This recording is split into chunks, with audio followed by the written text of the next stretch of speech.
All right, happy Friday. Today's February 2nd, Groundhog's Day. Got a couple birthday wishes I want to make. First off, my older sister had her birthday yesterday, and she was born.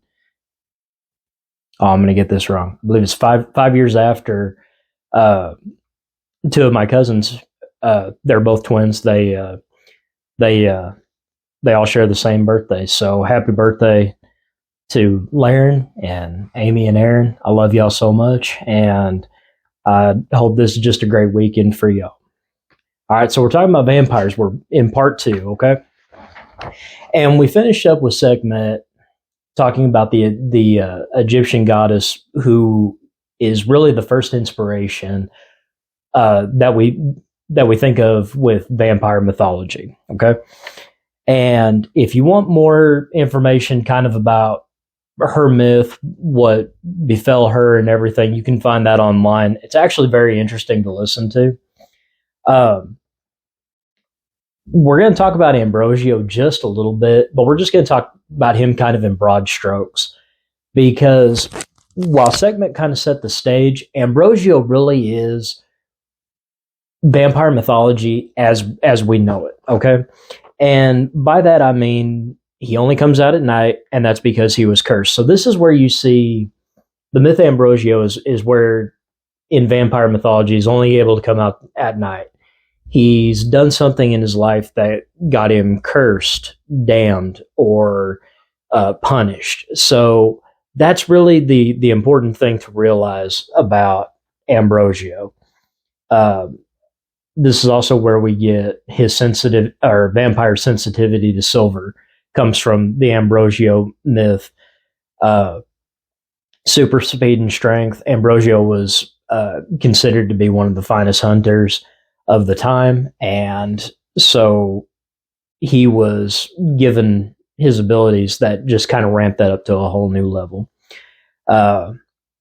It's interesting in the Ambrosio myth. He plays Artemis, Hades, and Apollo against each other, and with unfortunate consequences, not only for him, but for the object of his affection, Selene.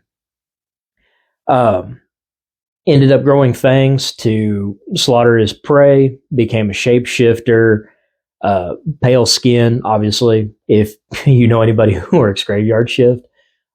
Most of them don't keep a very good tan.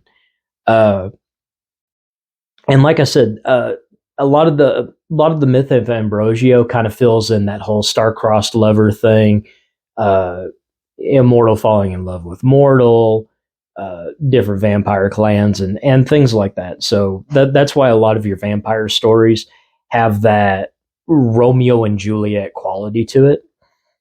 And if you think to Bram Stoker's Dracula, he combined a lot of those elements, specifically the myth of Ambrosio. As far as Mina Harker goes, his affection for her has a lot to do, or is much in the same vein as the myth of Ambrosio. But along with Ambrosio, Bram Stoker took the folklore from Vlad Tepes III, Vlad the Impaler, and kind of combined that. And so there's a lot of Vlad Tepes is a very interesting person. Like he's one of those people, like, if you take away the vampire Dracula mystique behind the story of Vlad Tepes, he's a very interesting person to read about from a historical standpoint, from a military standpoint. He's just a very interesting person. Like I said in the last video, do I think he's any more evil than anyone else? Do I think that, his impaling his enemies and hosting banquets under their corpses after he lit them on fire while they were still alive, do I think that happened? Yes. Did it send a powerful message? Absolutely. But I don't think he was any more evil or any less evil than anyone else at the time. I really do believe that Vlad Tepes was just defending his homeland, and as a wise man once said, extraordinary times call for extraordinary measures. And if you're trying to send a message that you are not somebody to be trifled with, a story like this getting back to the Ottoman Empire would certainly lead a normal person to think there's something wrong with this person, they're evil, they're possessed. And of course, when the Saxons found out about Vlad Tepes, they associated what he was doing with supernatural evil, and like we talked about in the Liberty Valance effect, the whole thing took on a life of its own, and it became what we know today. The funny thing is vampire mythology and folklore has largely gone unchanged in the 3,000 years that we've had the myth of Ambrosio. Okay, so that's kind of interesting to think about. All right, so we have the two myths that have spawned the vampire creature, a blood-drinking specter, deity, whatever you want to call it.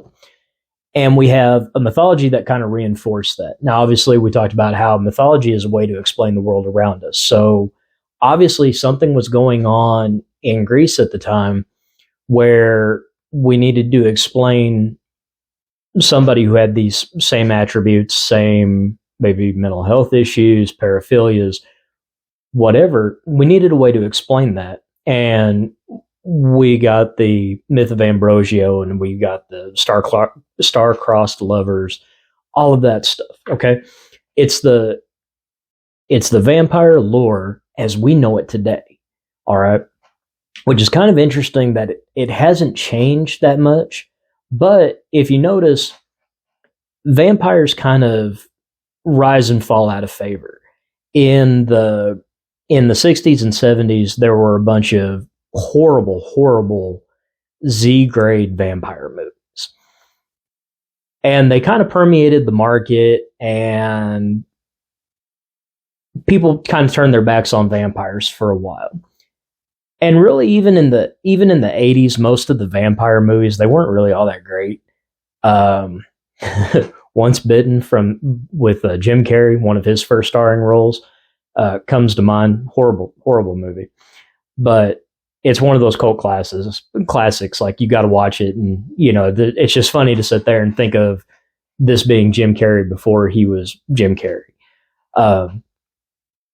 Before that, in the golden age of Hollywood, you had the Universal monsters. You had Dracula. You had the Wolfman. You had the Mummy, the creature from the Black Lagoon.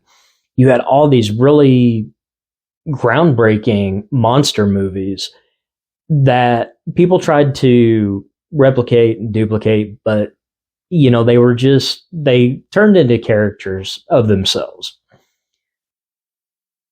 And then in the very early 90s, Francis Ford Coppola directed Bram Stoker's Dracula. And this was supposed to be the truest adaptation of the Bram Stoker Dracula on celluloid. And I remember it caused such a stir. There was a restaurant we used to eat at when I was a kid, and they had a whole menu of drinks that were based on the movie, different cocktails, and you'll find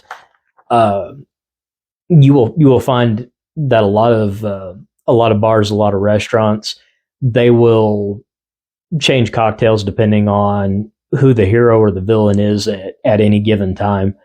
Roy Rogers is Coke with grenadine in it, but it's been changed to Batman. It's been changed to different things. Shirley Temple, Sprite and grenadine, the exact same thing. Okay, so a lot of people took advantage of that, but it really kind of rekindled the interest in vampires.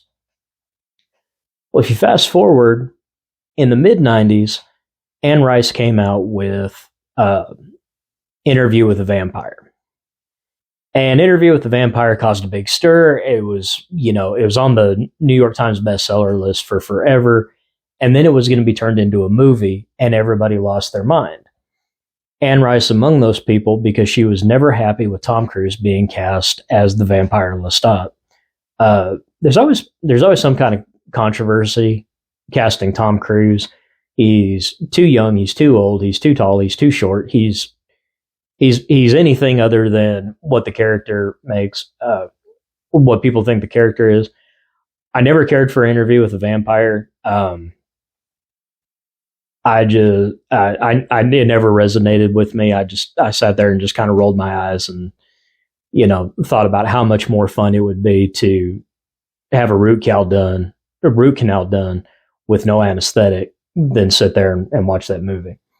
Not that I don't think Tom Cruise is a great actor. I actually liked him in Reacher, but that was another thing he took a lot of grief for because he was considered too short.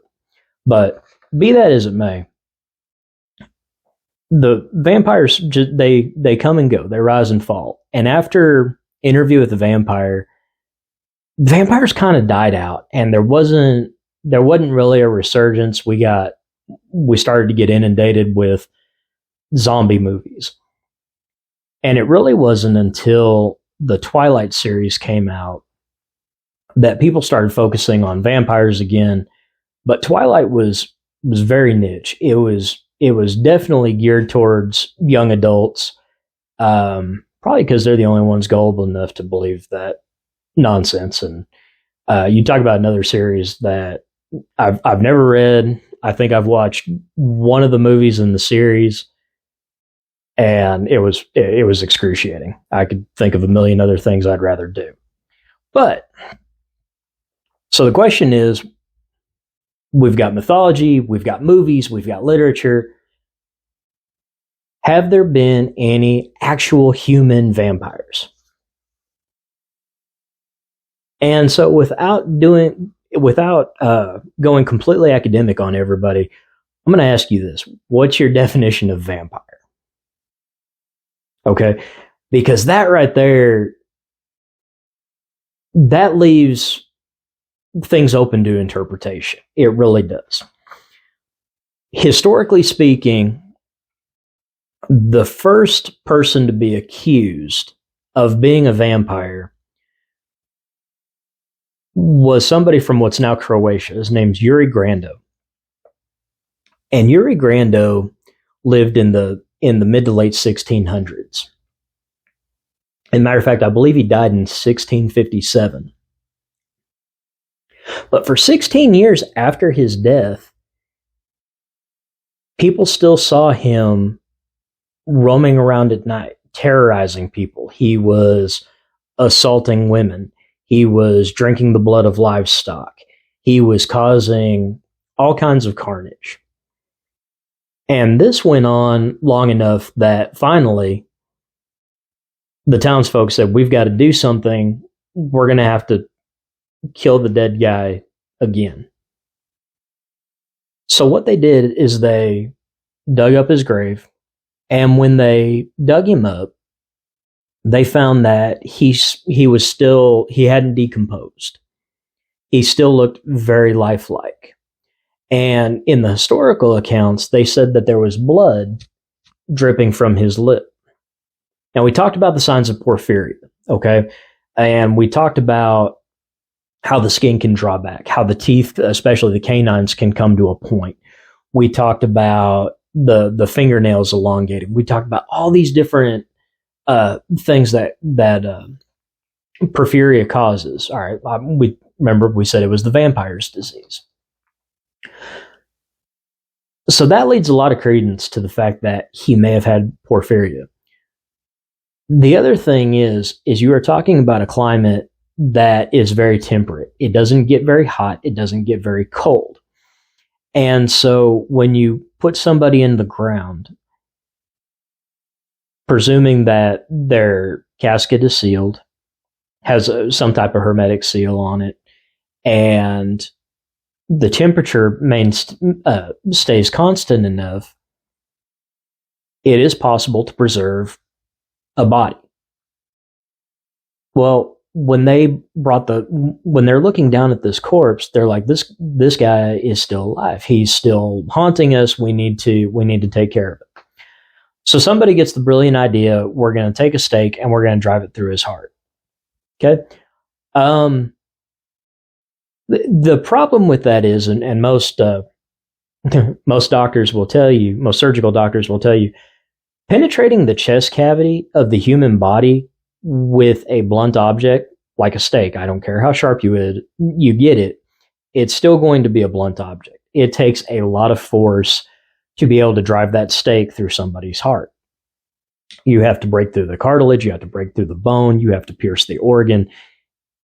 It takes a lot more effort than the movies would have you believe. When that didn't work, they decide, okay, well, we're just going to take his head off. Obviously, if the head can't lead, the body can't follow. Sound reasoning. As they start to cut the head off, the corpse screams,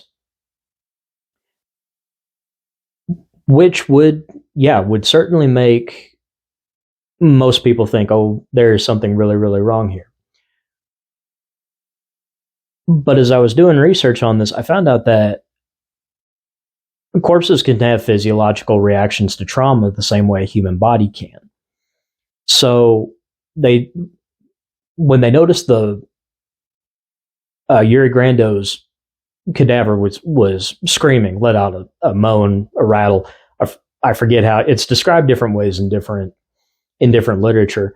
But one thing that's consistent is they said that he started to bleed. And I thought, okay, that's weird. Blood shouldn't be pouring from a corpse. But another physiological change is that when we die, especially if we're not embalmed, blood does pool. And if that blood doesn't have anywhere to go, it doesn't have anywhere to evaporate, dry up, or anything like that, it can, when it's exposed to air, run in a similar fashion. Now, it's not going to be very fast. There's nothing pumping it. But that would still be very disconcerting to see. And so they take the head off, and now we know how to kill a vampire. All right. And this is the other part of the lore. The only way to kill a vampire, drive a stake through its heart, and take off its head. All of these physiological responses in the corpse actually have a medical. There's medical precedent for them. There's a medical reason behind it. So it's not anything untoward. But you got to understand, during this time, the Spanish Inquisition is going on. And in the 1600s, the church was absolutely everything. The church was the church. The church was government. The church was social life. The church was everything. So we can assume that Jure Grando probably was not the most popular guy. And when you think about monster mythology, the person is always either an evil person in life or an unfortunate person in life. They had the bad fortune to come across something that caused them to turn into a monster. Most of the time, though, you have a monster who people can't explain their behavior, can't explain why they're evil, can't explain why they go out of their way to not fit into society. And so they become typecast as evil or bad. Okay? We know this to be true because when people live their life a certain way and they become known as a monster, as a werewolf, as a vampire, there's something about them that puts people off. And there's something so evil about how they live, how they kill, that the only way people know how to explain it is they try to explain it in supernatural terms. Okay? So I'm going to let you watch this video right quick. It's very interesting, but it talks a little bit more about the history of Jure Grando. It's actually filmed in the cemetery where his body's entombed. And the interesting thing is you can actually go to this place in Croatia and you can actually visit the cemetery it's actually kind of Croatia's answer to the Salem witch trials. It's become a huge tourist destination. So I'm going to let you watch this, and we'll talk a little bit more when we get back. So it's a full moon, and what better place to be at than the graveyard in beautiful Kringa in Istria, known for the first recorded vampire in history. He was called Jure Grando, and he was decapitated 350 years ago, exactly on a night like this, by the local villagers. They have a nasty habit of decapitating folks if they bother them, and so I won't be too loud, and I'll be leaving soon.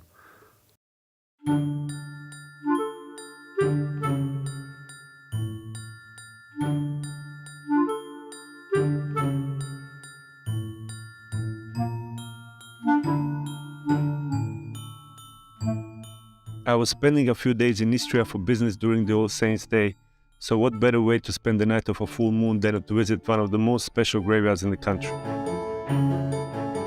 Kringa is a small village in central Istria. With a population of only 300, this quiet place is home to one of the most eerie legends in all of Europe, the story of Jure Grando.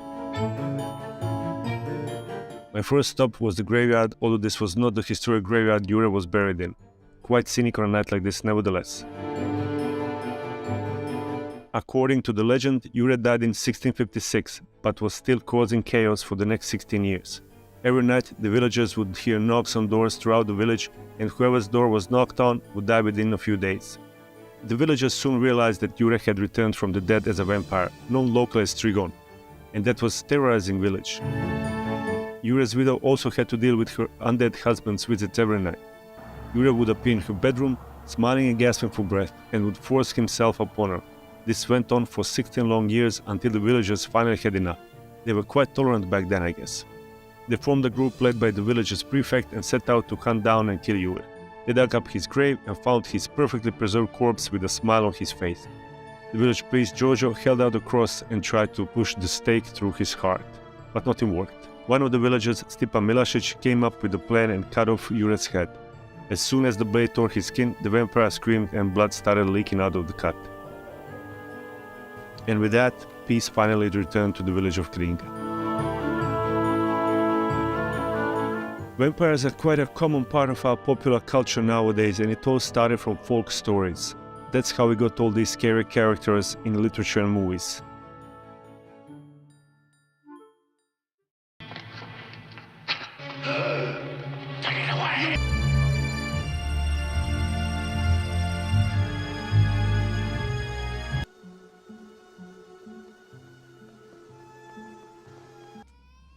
Come to me, Arthur.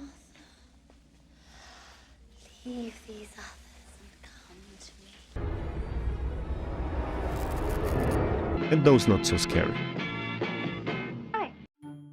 But the story of Jure Grando was the first ever recorded one. In 1689, Slovenian naturalist Janez Valvazor wrote down this classical local story that later found its way to different books and possibly inspired all later works on vampires.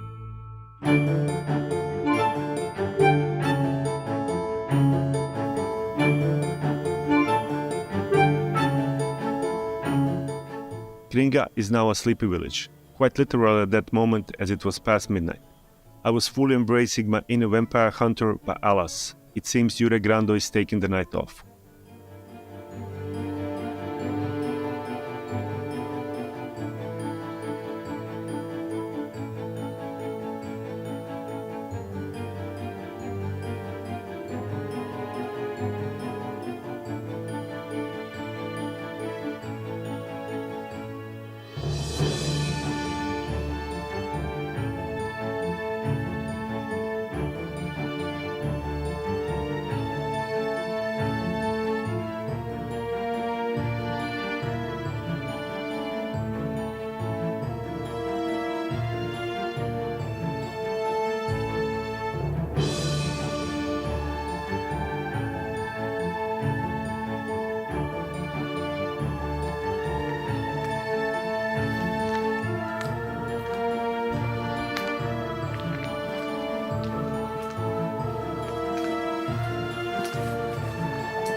The only excitement I encountered was a pack of barking dogs that chased me out of the village. Well, since the vampire did not show up, there was nothing more to do and I left for rowing.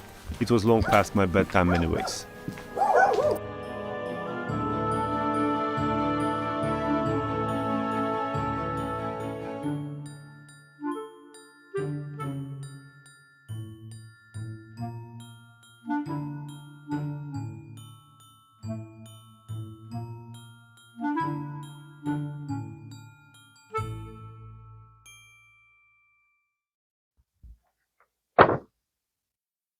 All right, so we're thinking about all of these different things that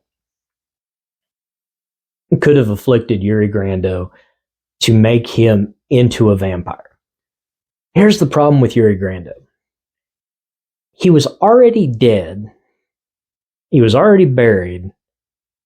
When he was dug up, he was killed again. And people started thinking of him as a vampire. They used the word Strigon.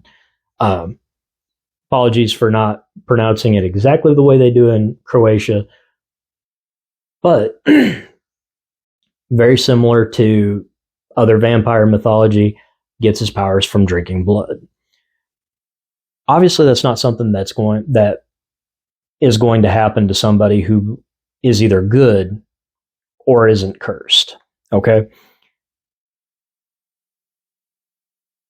Let's see. So now,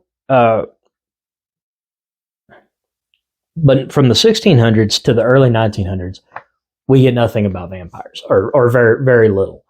I think a lot of that is tied into sort of the Renaissance period, better understanding of the human mind, of psychology, of medicine. And so I think during that time, you saw a turning point of people turning away from the supernatural and superstition and folklore and looking more towards a more logical and reasoned argument. So I think that there probably were people who were accused of drinking blood, but I think those behaviors were tied more to witchcraft and the occult. And so that was a more, at the time, I think it was a more socially conscious way of talking about vampirism. Okay? Now, in the early 1900s in Germany, we have two of the worst serial killers ever. All right? And I'm gonna talk to y'all about vampires in three different ways. Okay, so the first way we're going to talk is vampires that engage in vampirism because of psychological paraphilic disorder. Okay, so you got Peter Kurten, who is actually called the Vampire of Dusseldorf, and he was so evil. He would take his victims and he would actually use the blood of his victims to inspect his victims. He'd use the blood as like a lubricant to touch their bodies, to explore their bodies. And I think the less said about that, the better. But his whole thing was he was consumed with blood. He was consumed with the smell of it. He was consumed with the taste of it, the feel, the texture. He had a level of hematolagnia that I think is just unsurpassed in the annals of history. In fact, his bloodlust was so pervasive that when he was executed in the guillotine, he asked the executioner, there's a tongue twister for you. He asked the executioner if he would remain alive and conscious long enough to hear the blood gushing from his bloody stump. And he described it as the thrill to end all thrills. Okay. Was Peter Kurten insane? I think you would have I think you would have you can make a good argument for it. But what we're going to talk about in another video is you got to remember insanity is a psychological definition. It's not a legal definition. And so that's one of the reasons I love the FBI classification for serial killers of organized, disorganized, and mixed. Peter Kurten and Fritz Haarmann both definitely fit that bill. All right. Of being organized. It took a very long time to find them. As a matter of fact, if you want to see sort of a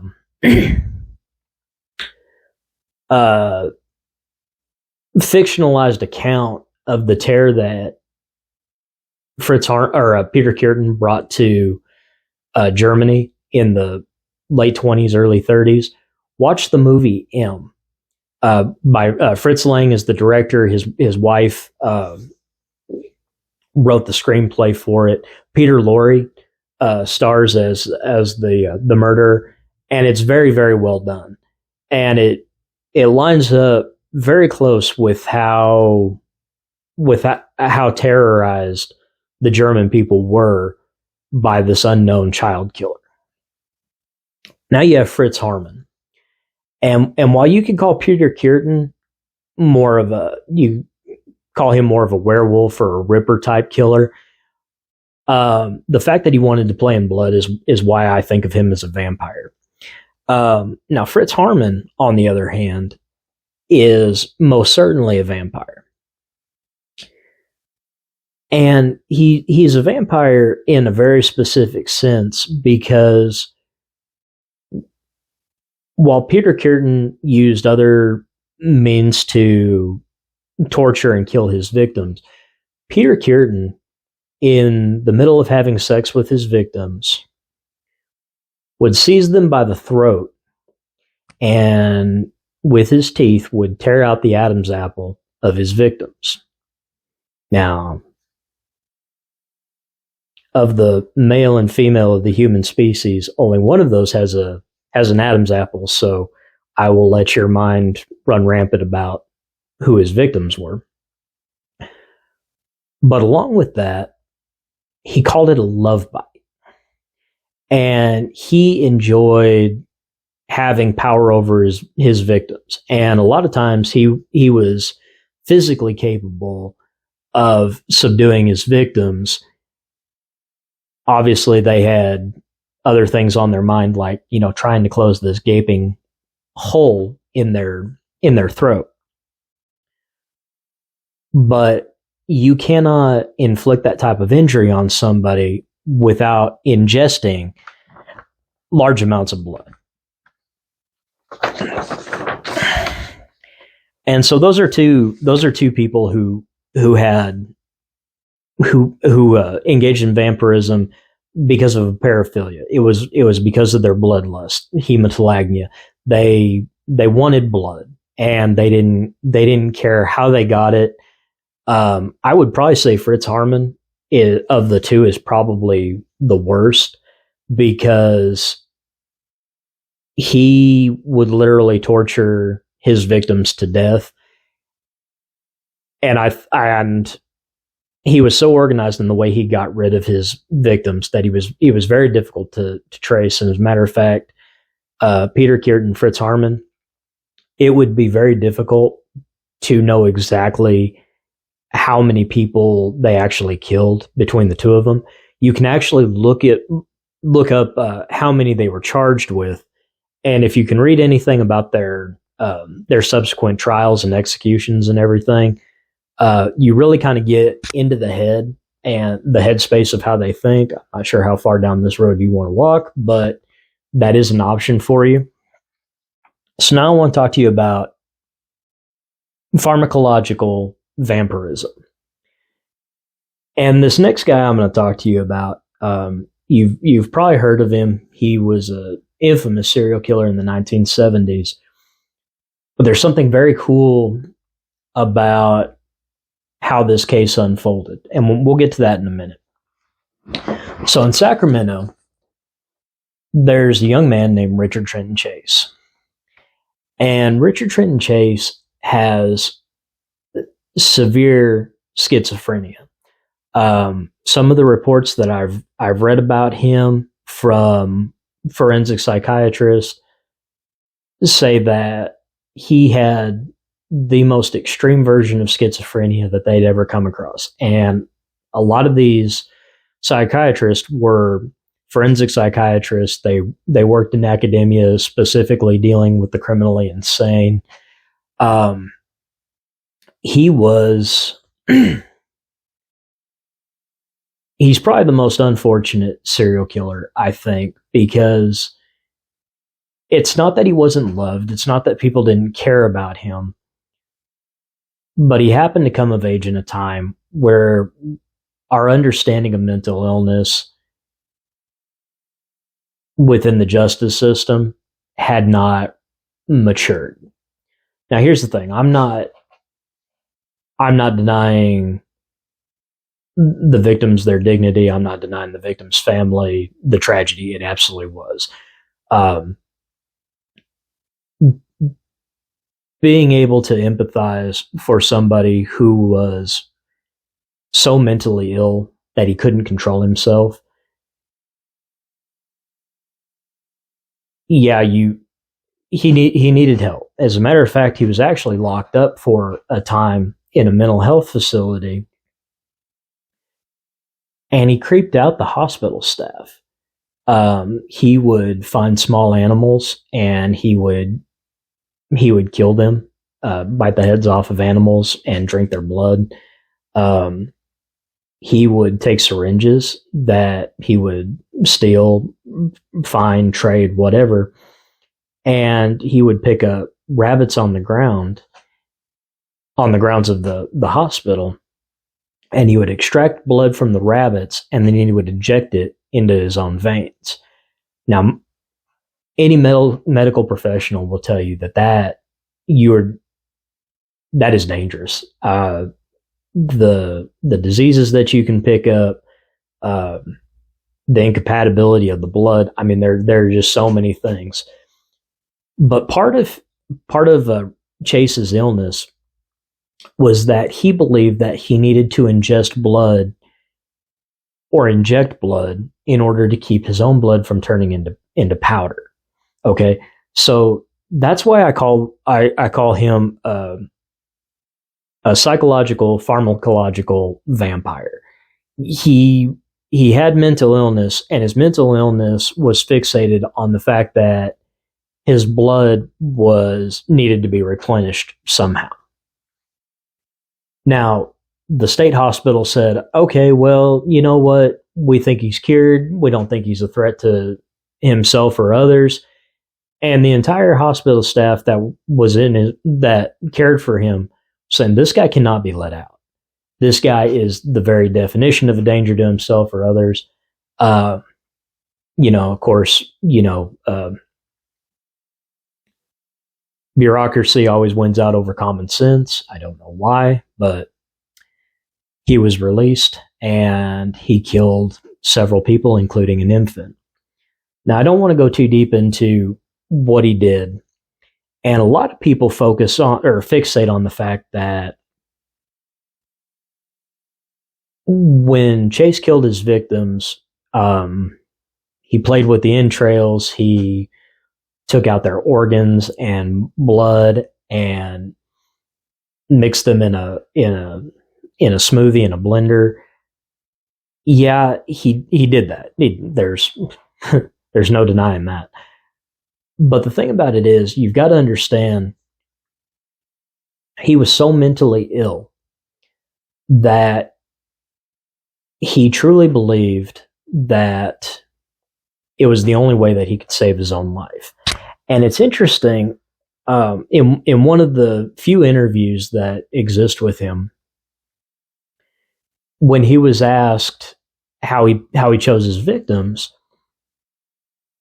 I'm going to give you his answer, and then you can kind of see where his headspace is. When asked, how did you pick your victims? He said, well, I just go and I just try random doors, and if they were locked, that meant that I wasn't welcome. And if they were unlocked, well, then I was welcome and I could do whatever I wanted while I was in the house.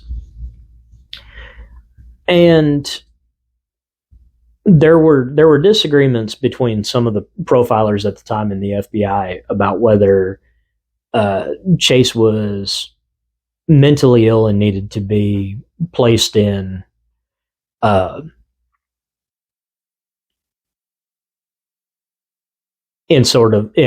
psychological protective custody type hospital environment. And some were saying, you know what, he just needs to be gone. There's no saving him.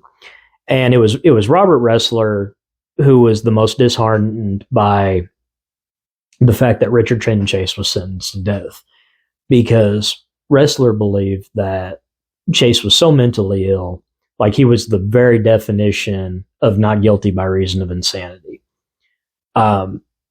His crimes were so horrific, though, and he had such a long track record.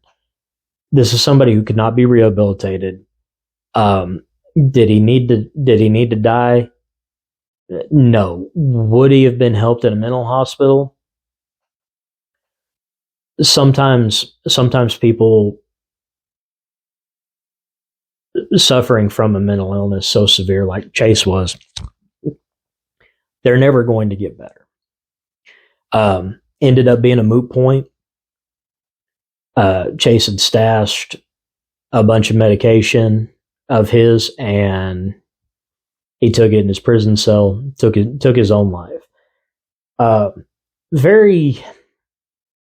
think when I talk about him, I think I have just a little more empathy for him, because I feel like he wasn't understood, and because his mania was so great, there just really was no. He's tragic. There was no way to help him by keeping him incarcerated. You couldn't let him out. You couldn't keep him with the general prison population. You know, I'd be interested. Leave in the comments below. Do you think Richard Trenton Chase should have been executed? Do you think he should have been committed to a mental health hospital? I'd be interested to know, because it seems like every time I talk about this case, you know, I kind of see it. I see it on both sides. I totally understand why the jury sentenced him to death, and then I also see why people like Robert Ressler didn't want to see him executed.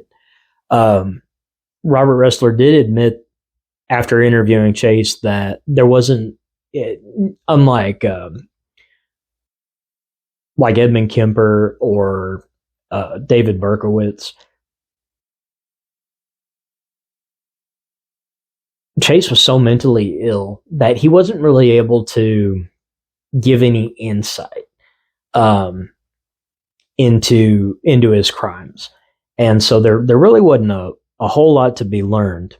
But I want to say something interesting. Okay, I believe I mentioned in the last video, John Douglas, Robert Ressler, and Roy Hazelwood are heroes of mine. The work they did in the field of criminology was, to say the least, groundbreaking. But the Richard Trenton Chase case was one of the first times that a criminal profile had been done on a killer that was on the loose. And I'm going to kind of go from memory on what it said. But Robert Ressler said, you're looking for a white male, early 20s, gaunt looking.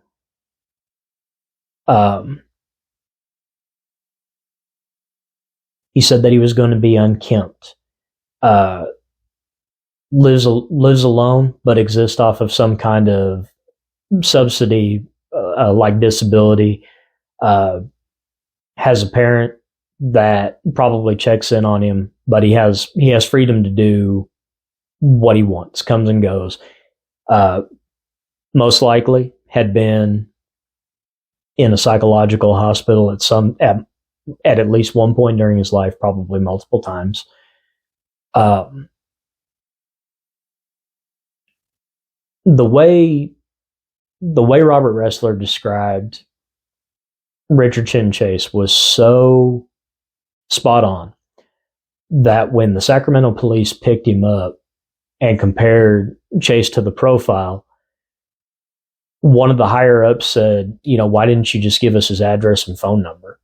You told us everything else about him. Why couldn't you do that? And it seems, if you don't understand criminology and psychology, that seems like, wow, that's a really cool trick. And the thing is, there was no trick to it.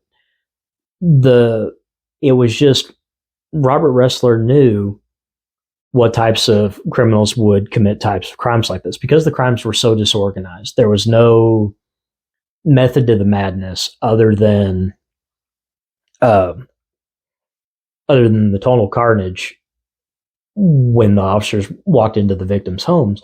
There really wasn't anything there to separate, or that separated him from more organized offenders like Kemper, Bundy. So when he's developing that profile, somebody who is going to make I think they called them ghastly concoctions when he talked about blending of the organs and the blood and things like that. You have to have a severe level of mental illness to engage in that kind of behavior. And when you read about Robert Ressler doing Richard Trenton Chase's profile, you can see he goes into a lot more detail, but it's not really hard to see how he was able to get so close on that. Very, very, very interesting case, but that was kind of the turning point where people started to think, okay, maybe there is something to this criminal investigative analysis. And then you have criminological vampirism. Criminological vampirism, and this is my definition, you're not going to find this in a textbook or anything like this. Oh, wait, I forgot one thing. Interestingly, if you watch any of the Bram Stoker Dracula movies, there's a character named Renfield. And Renfield is obsessed with obtaining blood from smaller creatures. Birds, mice, rats, things like that. And at the hospital, Richardson Chase was known for doing the same thing. Well, clinical vampirism with this level of disorganization and dysfunction is characterized as something called Renfield syndrome. So very, very interesting thing to look up. If you look up Renfield syndrome or clinical vampirism, you can see that Richardson Chase, hits all the tally marks. All right. So thank you for letting me go back to that real quick. This is not the same thing as auto-vampirism, where somebody identifies as a vampire, sees themselves as a vampire, feeds on their own blood or the blood of a consenting partner. As far as I know, I don't think there's ever been a case before it, and I don't think there's been one after it. Well, I take that back. I can promise you there were cases like that before it. They just weren't found out. So let me elaborate. In Florida, a young lady named Laura Murphy is hitchhiking. And of course, it's Florida. It's always beautiful. Sun's always shining unless there's a hurricane. And this average looking nondescript guy pulls over, says, "You know what? Yeah, I'll be happy to give you a ride. Hop on in. Is it okay if we go to my house real fast?" And she's like, "Yeah, sure, that's fine. You're nice enough to give me a ride. I don't mind a little detour." When they get to his house, the guy gets out, walks around to the side of the car. She has the window rolled down, and he says, "Oh, hey, this is going to take me just a little longer than I thought. Why don't you come inside and make yourself comfortable?" And all of a sudden, her antenna go up for whatever reason. She's like, I'm good here. I'm not going to do that. So the Good Samaritan who's giving her the ride gets into the back seat behind her and strangles her into unconsciousness. Drags her into the house. On the kitchen table, he has fashioned ropes so that he can restrain her. He has set up a camera, and while she's unconscious, he proceeds to rape her. When she comes to, as if her day could not get any worse, her attacker puts needles in her arms and wrists and begins draining her blood. Now, this guy's name is John Crutchley. And John Crutchley, you can look him up. He's known as the vampire rapist for very obvious reasons. Remember, we said anytime you hear the term vampire, you know blood drinking is going to be a part of it. Crutchley is weird. Obviously, he's managed to make it onto this video, so yeah, obviously he's weird. But he's weird in a completely different way. John Crutchley was a software engineer, had a lot of trouble maintaining jobs, but always managed to find himself in stable employment, was married, but he had a rough childhood. His dad seemed not to be in the picture very much. His mother was depressed about losing a daughter. She died from some sort of emergency surgery. And when she had John, she was disappointed because she wanted another girl. Her answer to this was to dress John Crutchley up as a girl and basically interacted with him as if he was a girl. And so growing up, he was abused, he was neglected. He's really everything that every other serial killer has in their background. The only thing is this is somebody who really had a chance to kind of grow and go beyond that stuff. He went to college, he got himself a good job. But like most serial killers, there's little things about him that got him fired. He was in charge. He was caught with confidential information that he wasn't supposed to have. He would take supplies from his workers, all these things that kind of caught up to him in the end. So his family goes out of town. He meets Laura Murphy. He ties her up. He videotapes the rape, and he siphons the blood from her. Now, this is something that goes on for between 12 and 18 hours. And when he's done with her for the time being, he puts handcuffs on her wrist and ankles, puts her in the bathtub. The next morning, they go through this whole thing again. He's draining her blood, and now he's drinking it. And he wants her to see that he is drinking her blood. Now, he is taking blood out in such large amounts that she's having trouble maintaining consciousness. In fact, when she, we'll get to that in a second, she pulls off one of the most amazing escapes in criminal history.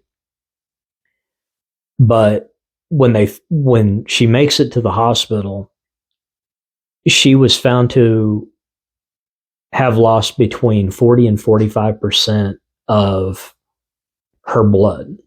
Now, let me put this in context for you. Human body contains about 10.5 pints of blood. So she lost 40% of that. When you lose more than 40% of your blood, the medical complications that come with that are staggering, because even a transfusion may not be able to help you. And if you've ever donated blood, you give a pint, which is 16 ounces. You give a pint of blood, and you have to wait between 6 and 8 weeks before you can donate blood again, because that's how long it takes 4 to 6 weeks for that blood supply to replenish. And she lost 40 to 45% of her total blood volume in less than 24 hours, which she watched this guy drink in front of her. So the psychological terror factor going through her mind must have been excruciating. And this is where I'm going to tell you that John Crutchley is in fact a serial killer. And the fact that he was never convicted of a murder. In fact, he was only convicted of kidnapping, aggravated assault, and rape. Probably because they didn't have torture, and that's exactly what this was. This was torture on the books when he was convicted. The organization there, getting her into the vehicle, getting her into the house, knowing how to choke somebody out, that's not something you do once and oh, well, I know how to do that. That is something that you have to practice. And whether he started off with consenting sexual partners, prostitutes, whatever the case was, he learned to be able to do that. He learned to be able to control a victim in that way. And he was confident enough to be able to do that. That right there screams not the first time this has happened for this guy. So then he puts the ropes on the table, say that this is something that he's done before, the video camera set up. He is going to relive this. But what really tips the scale to him being a serial killer is that he puts restraints on her hands and ankles and puts her in the bathtub, and he says, if you try to escape, my brother's going to find you. He's going to kill you. And he leaves. This tells me that he had probably done that before because he was confident enough that he had drained enough blood that she was so terrified that she wouldn't try to escape. But he also told her exactly what was going to happen when he came back. He was going to rape her again, and he was going to continue drinking her blood. How Lorre was able to stay conscious at this point is nothing short of a medical miracle. Then she was able to pull herself up naked, restrained. She goes out through a very tiny bathroom window, and even the police who saw it were like, how in the world did you get out of there? She crawls to the road. She tries hailing help from somebody. And we'll talk about the bystander effect in another video. But multiple cars pass her by. They're like, I don't know what she's got going on. I don't know what she's on, but I don't want to have anything to do with her. Finally, somebody stops and realizes, hey, this isn't, even in Florida, this is weird. Gets her in the vehicle. And she says, remember that house. Don't take me back there, but remember that house. And last thing she said, give me to the police.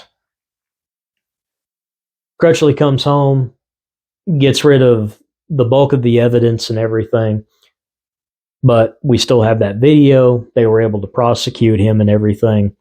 Laura Murphy, just the sheer will to live that she had, that's inspirational. To have her wits about her in that manner where she was able to escape what was absolutely certain death. John Crutchley was a serial killer. He absolutely was. This is not the first time he did that to a victim. It just happened to be the first time he got caught. He was suspected in several other disappearances, but the body was never found. And from what I know about John Crutchley, he was absolutely smart enough to pull that off. And if you're familiar with Florida, there's a lot of places you can put a body and it'll never be found. All right, so the very last thing I want to talk about is ritual vampirism. Now, ritual vampirism is really what we think about when we think about teen vampire cliques or vampire cults or things like that. These are people who latch on to an identity built around vampires. They think of themselves as vampires. They want everybody to view them as these dark, brooding, supernatural beings. And most of the time,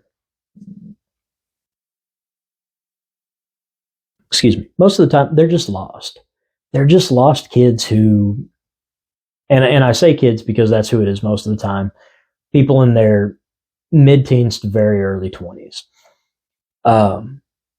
These are groups that come about because they feel isolated from normal life, and they don't fit in.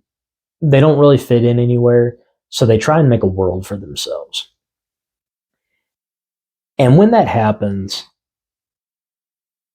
and you get like-minded people around, you run the risk of developing something very dark. And so there's a case that came out of Florida in the late 90s, and it was the Kentucky Vampire Clan. And the long and short of it is one of the group leaders who swore up and down that he's a vampire meets a girl, likewise wants to be turned, and meaning that she wants to this guy to engage in some kind of blood drinking. She's going to drink his blood. He's going to drink her blood. She's going to drink his blood. Then she's going to be a vampire, and within the group, the vampirism is symbolic. It's ritual. It doesn't really have anything to do with a desire to drink blood, but it's a commitment to the group. All right. So really the Kentucky Vampire Clan, the only real association it has with vampirism is the ritual element of blood drinking, which just cemented a person's association with the group. Now, Roderick Ferrell was the leader of this group. Heather Wendorf was the one who wanted to be a part of it. Both of them very interested in the vampire lore, vampire mystique. Now, there's some conflicting information. Like, there's no denying that the two knew each other. There's no denying that the two had a relationship.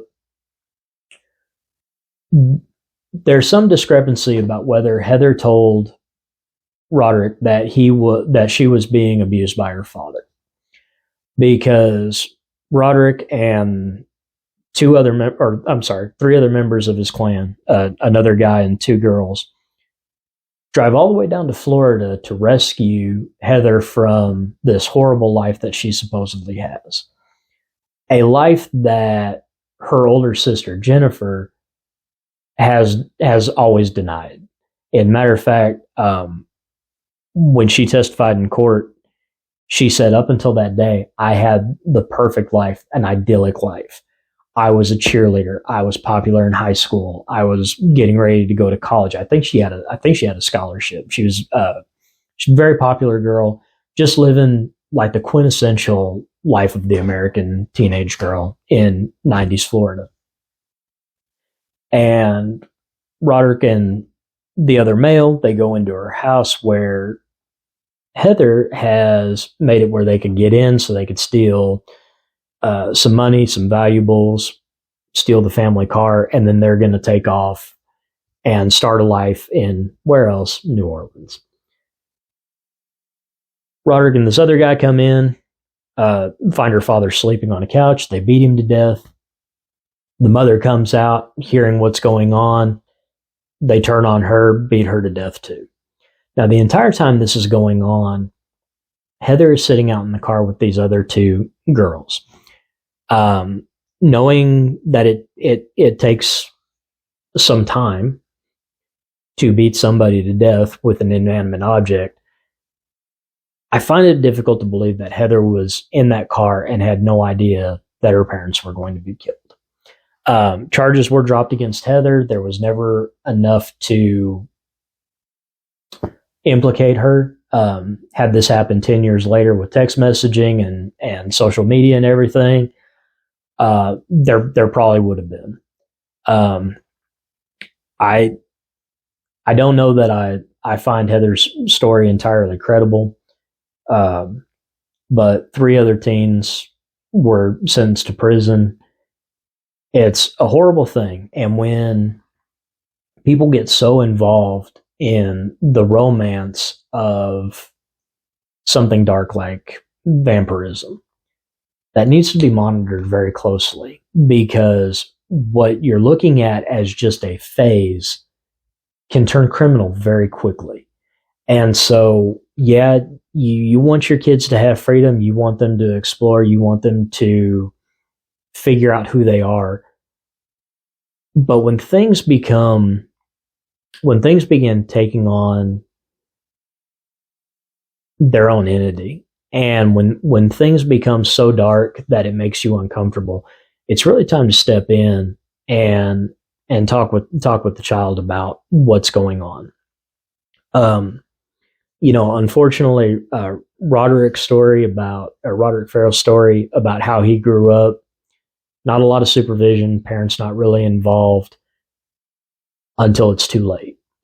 And so, y'all, that's really kind of the long and short of vampires. And so, I'm not really sure what the next video is going to be about. I do want to get into werewolves, but I think I want to do that a little closer to Halloween this year. So I may hold off on that as a teaser for a little bit.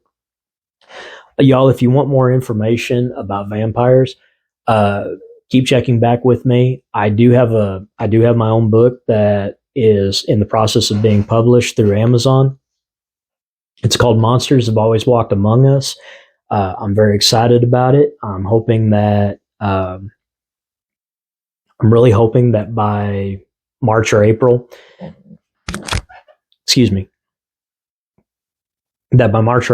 I'm able to get that out and get it to y'all. Y'all, if you enjoyed this video, please like and subscribe. Repost this on social media. Share it with your friends, whether they're crime fighters or true crime junkies.